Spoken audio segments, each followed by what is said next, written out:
Claude Code just launched a new feature called tasks. I've been testing it for a few hours. In this video, we're gonna cover what the old system had, why they made this change. I'll show you my actual tests. It's got some quirks, but yeah, it's definitely a real upgrade.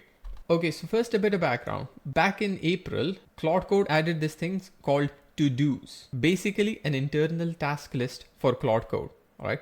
But the problem, it didn't survive compaction at all. And after a long session, Claude would just forget. I was like, what am I working on? It's like waking up the next day, okay? The workaround we used to use at my agency was to create a separate document with a list of tasks and checkboxes in a markdown file.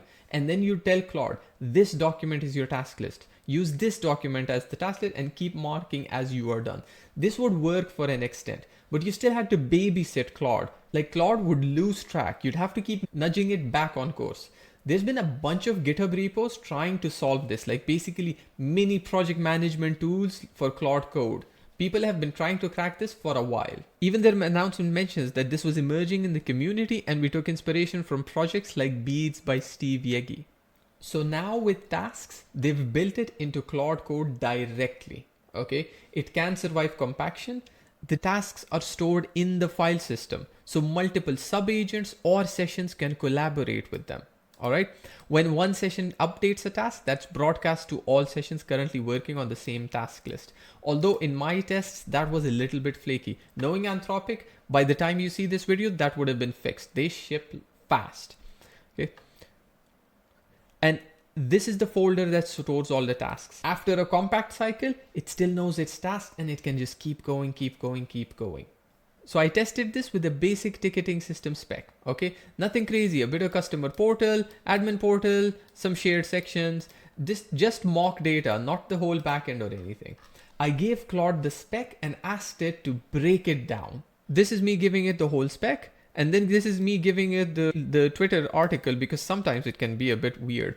Then this is what the new UI looks like, okay? It just says I've initialized 15 tasks based on this spec, and here's all the dependencies and everything. This is what the folder looks like, okay? So there's a list, each task is a JSON file, and the JSON has that task 17 blocks 18, 19 till 25, and it's blocked by.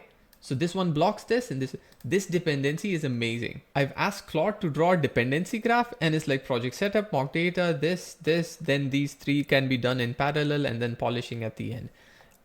I'll be honest, we use brain power for this type of stuff as to, okay, which order do I want to build the whole project in?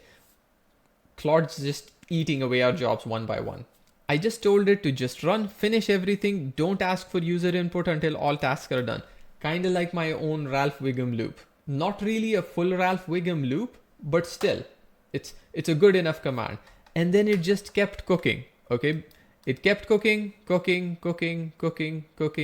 everything. And then it just kept cooking for something like, I think 10 minutes. Yeah, baked for 10 minutes. Then it's all done. Let's see what it looks like. This is pretty good and decent, all right? So you've got a new ticket section.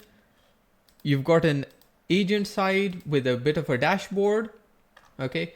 All tickets, a list of cards, mock data for each ticket as well. Wow.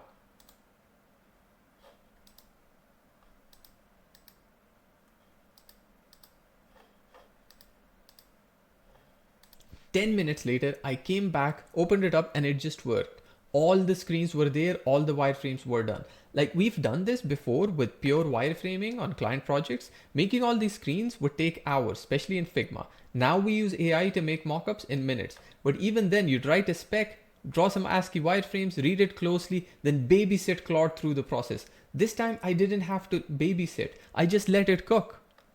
I've got an admin dashboard screen nice here. I've got a view ticket screen nice here. Individual tickets with some detailed comments to show clients about what it can look like. A customer portal for what the customer experience looks like on the ticket.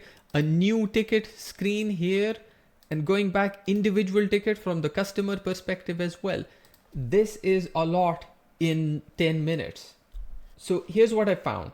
The babysitting is definitely reduced. It's shifting even more towards architecture and spec. You spend more time on the planning, Claude handles the execution, and the state persists through a compaction cycle. I really dread when I see the context window shrinking, by the way. What didn't work though, all right, and let me show you. I actually tried to run them in parallel. Okay, so this is one Claude thread and then another Claude thread, and then I tried to tell them both to start in parallel. What happened is that one of the Claude threads actually locked task 1, and technically in the dependencies, the way I understood it should be working is, oh, task 1 is locked. It should just, the other one should just wait for task 1 to happen. I did specify it. I tried another time. If a task is blocked, sleep and wait, still didn't work. They both started installing Next.js simultaneously. That was a bit funny, and they both started installing them in different folders. I was like, well, maybe knowing at the speed Anthropic works, by the time I upload this video, they would have pushed out a fix. These guys are crazy. I don't know if they sleep. But right now, I'm not 100% sure about the multi-session part. So where is this going? You might have seen people talk about Ralph Wiggum, a plugin that loops Claude Code so it keeps going until a task is done. And people are trying to get Claude to cook for like hours and hours. Tasks, I think, is a step in that direction. After a while, Claude will be able to cook for hours as long as the tasks have been broken down and the spec is solid. We're not fully there yet. Spec-driven development is what's happening right now already. But in terms of the babysitting part, even that part is shrinking. If you're using Claude Code, try it. Maybe you don't even need to try it because it'll just do it by itself and you'll see the improvements. This one feels like a multiplier upgrade. Just a quick side note, I run an AI first software agency. If you're wondering if Claude Code is right for your business, link in the description to book a call. Comment below if you've got any questions or thoughts. Subscribe. Thanks. Bye.